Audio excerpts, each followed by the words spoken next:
اعوذ باللہ من الشیطان الرجیم بسم اللہ الرحمن الرحیم الحمد للہ رب العالمین الرحمن الرحیم مالک یوم الدین ایاک نعبد و ایاک نستعین اهدنا الصراط المستقیم صراط الذین انعمت علیہم غیر المغضوب علیہم ولا الضالین۔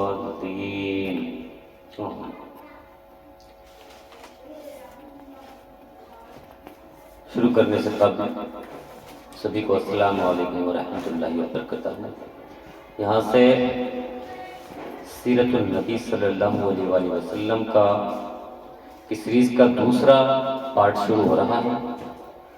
جیسے کہ پچھلے ایپیسوڈ میں ہم نے دیکھا تھا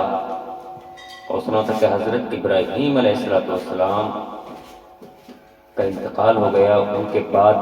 حضرت اسماعیل علیہ السلام نے اللہ کے پیغام کو عوام الناس تک پہنچایا۔ تو یہاں سے آگے چلتے ہیں کہ اللہ تبارک و تعالیٰ نے اپنے حبیب، اپنے خلیل سیدنا حضرت ابراہیم علیہ السلام کے بعد حضرت اسماعیل علیہ السلام کو بھی پیغمبر بنایا، اور انہوں نے اللہ رب العزت کے اس پیغام کو عوام الناس تک پہنچایا، اور تقریباً 100 سال تک اللہ رب العزت کے دین کی تبلیغ کرتے رہے، اور اپنی اولاد کو اور اس وقت کی عوام کو اللہ کے دین سے واقف کرتے رہے۔ الغرض خانہ کعبہ کا طواف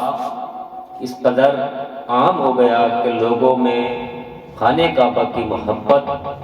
اللہ رب العزت نے ڈال دی، اور خانہ کعبہ کا طواف بھی ہونے لگا، خانہ کعبہ میں اللہ کی عبادت بھی ہونے لگی۔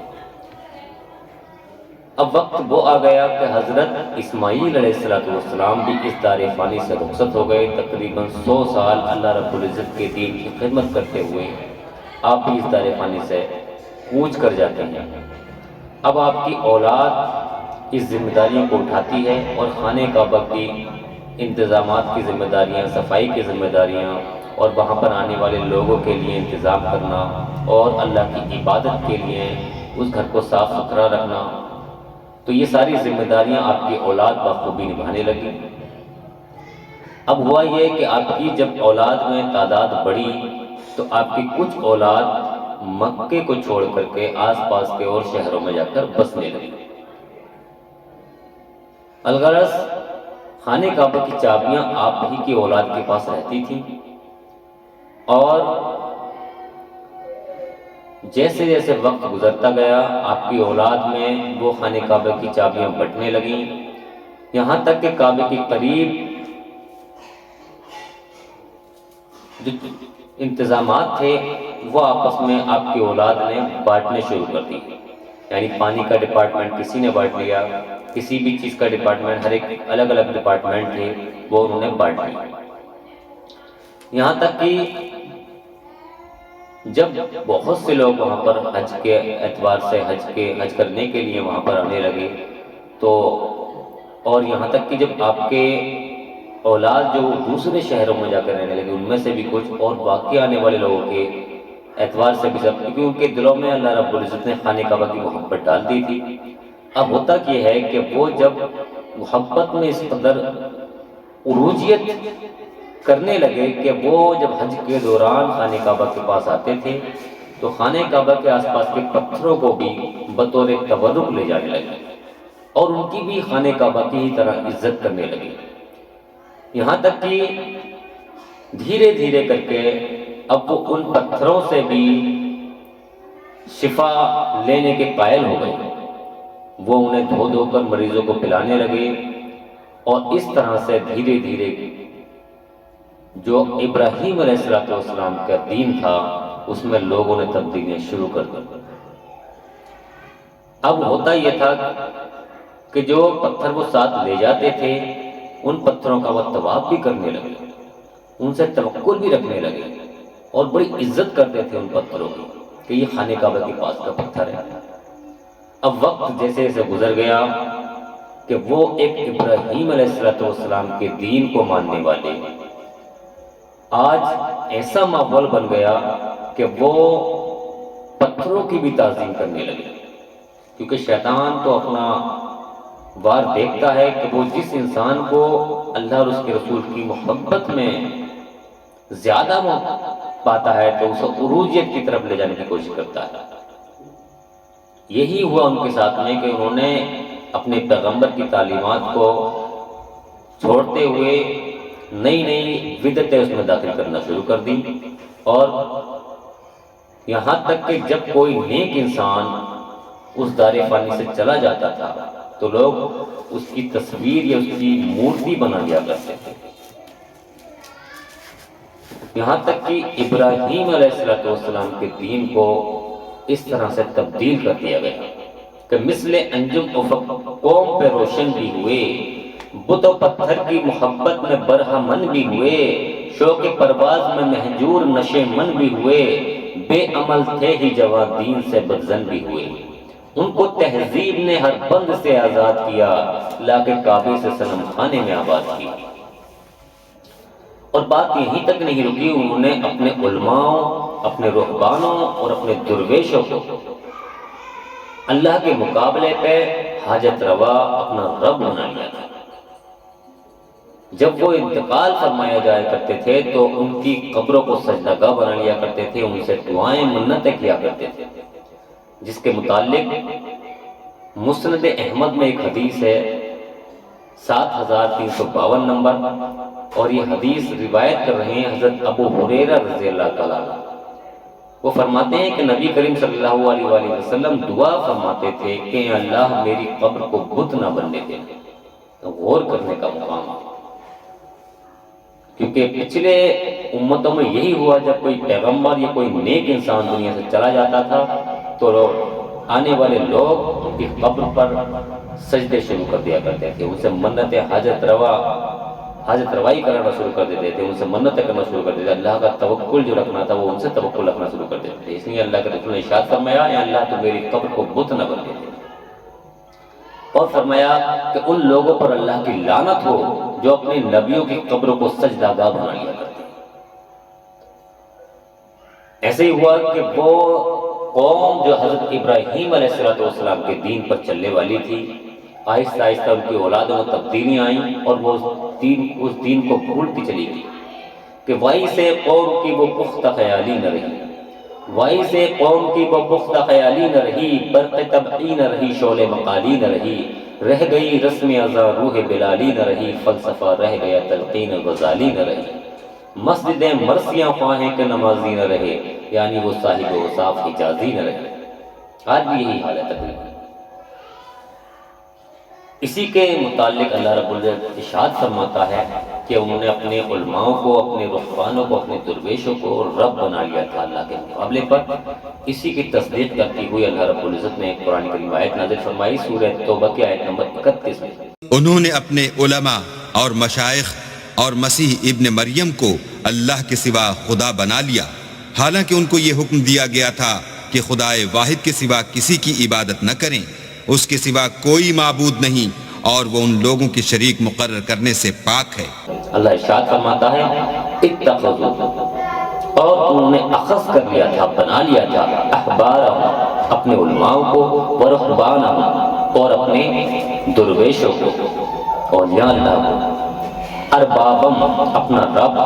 من دون اللہ اللہ کے مقابلے پر یا اللہ کے علاوہ،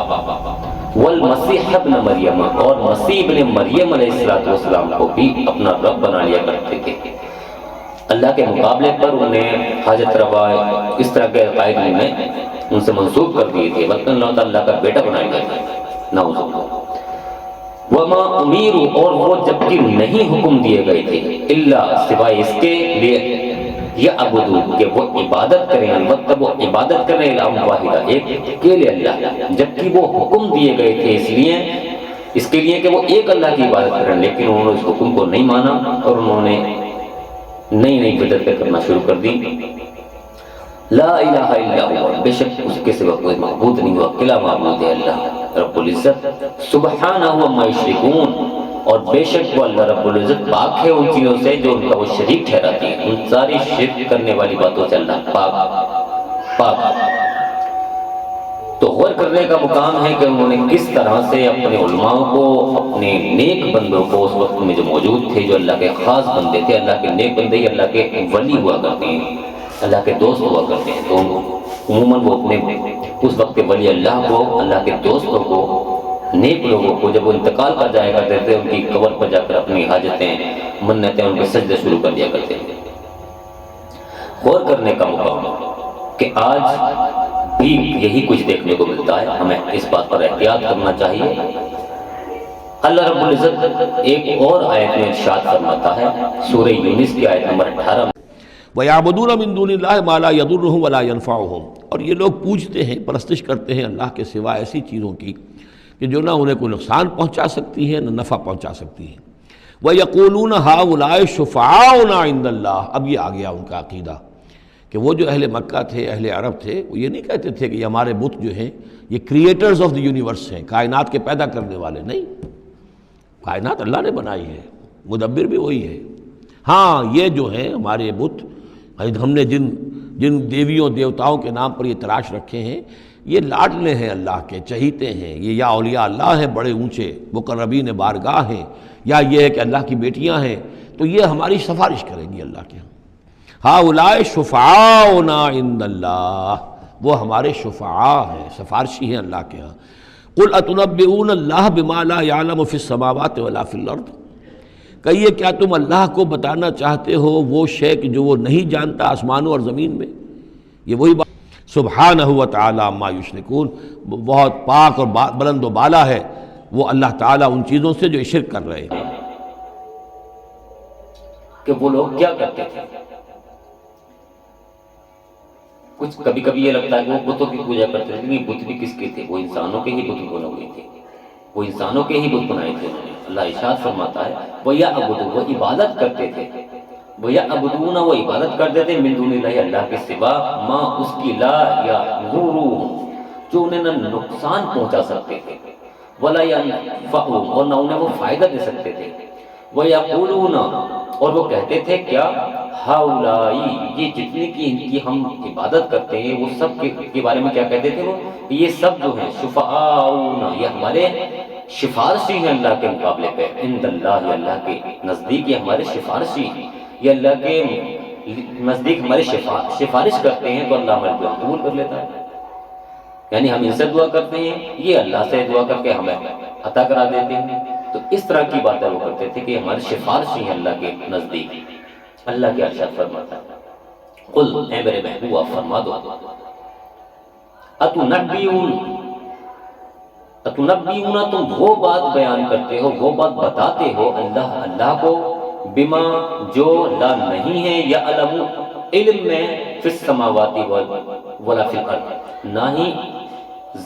آسمانوں میں اور نہ ہی زمین میں، یعنی اللہ کے علم میں بھی یہ بات نہیں ہے، نہ آسمان میں نہ زمین میں۔ مقصد یہ ہو گیا کہ اللہ نے یہ بات کہی ہی نہیں ہے،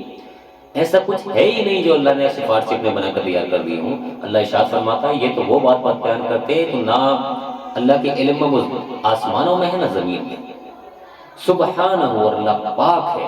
وتعالی، اور بڑی عزت والا ہے، بڑی بلند ہستی ہے، بڑا بلند تر ہے، اما یشرکون، ان باتوں سے جو وہ شرک کرتے ہیں ان باتوں سے تو اللہ بہت پاک ہے اور بڑی بلند ہستی ہے۔ الغرض بالمفہوم یہ ترجمہ ہے، ایگزیکٹلی آپ ترجمہ ٹرانسلیٹ خود پڑھ سکتے ہیں اپنے علماء کا۔ ایک نشانی ہے، اللہ رب العزت نے اشارہ پر ساری باتیں بتا دی ہیں کہ وہ لوگ کیا کرتے تھے اور ہمیں کن باتوں سے بچنا چاہیے۔ لیکن انہوں نے کیا کیا کہ وہ پتھروں کو تراش کر ان کی عجیب عجیب شکلیں بنا دیتے تھے اور ان کی عبادت کرنی شروع کر دی۔ اس طرح سے عرب میں بت پرستی کی، یعنی بتوں کو پوجنے کی شروعات ہو گئی۔ وقت گزرتا گیا اور حضرت اسماعیل علیہ السلام اور لوگ اور کیا کہتے ہیں ان کی اولادیں چلی آ رہی تھی، تقریباً انہوں نے دین کو تبدیل کرنا شروع کر دیا، بھول گئی تھی اس دین کو جو ابراہیم علیہ السلام کا دین تھا، جو حضرت اسماعیل علیہ السلام نے ترغیب دلائی تھی، اس دین کو لوگ دھیرے دھیرے کر کے بھولنے لگے اور وہ اپنے نیک بندوں کی تصویریں لٹکا لیا کرتے تھے گرجاؤں میں۔ اسی کے متعلق ایک حدیث ہے، صحیح مسلم میں بھی یہ حدیث ہے، 1181 نمبر حدیث ہے، اور صحیح بخاری میں بھی یہ حدیث ہے، 1341 نمبر حدیث ہے۔ اور یہ حدیث بیان کرتی ہیں حضرت عائشہ صدیقہ رضی اللہ تعالیٰ عنہ وسلام اللہ تعالیٰ علیہا۔ وہ بیان کرتی ہیں کہ ایک مرتبہ حضرت ام حبیبہ اور حضرت ام سلمہ رضی اللہ تعالیٰ عنہما اجمعین کہ رسول اللہ صلی اللہ علیہ وسلم کے سامنے وہ بیٹھی ہوئی تھی اور ایک گرجے کا ذکر کر رہی تھی، اور انہوں نے وہ گرجا حبشہ میں دیکھا تھا، اور وہاں پر انہوں نے ذکر کیا، وہ کچھ تصویریں لٹکی تھیں اس گرجے کی۔ تو اللہ کے رسول نے جب سنا تو آپ نے کہا کہ ہاں وہ لوگ ایسے ہی تھے کہ جب کوئی نیک انسان ان کے بیچ سے چلا جاتا تھا تو وہ اس کی قبر پر مسجدیں بنا لیا کرتے تھے اور وہاں سجدے شروع کر دیا کرتے تھے۔ یہ اللہ رب العزت کے نزدیک بروز حشر میں بڑے بدترین مخلوقات بن کر اٹھیں گے۔ اللہ اکبر، غور کرنے کا مقام ہے۔ وہ مکہ مکرمہ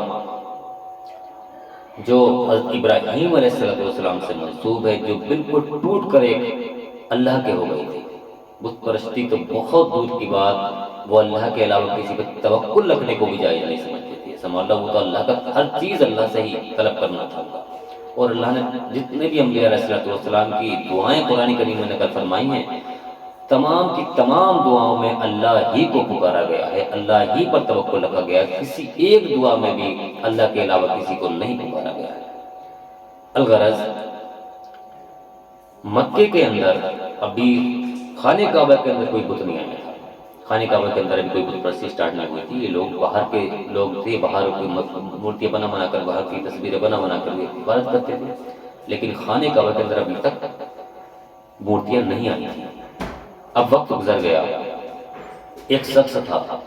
جس کا نام تھا عمر بن لوہی، اس نے سب سے پہلا بت خانہ کعبہ میں رکھا۔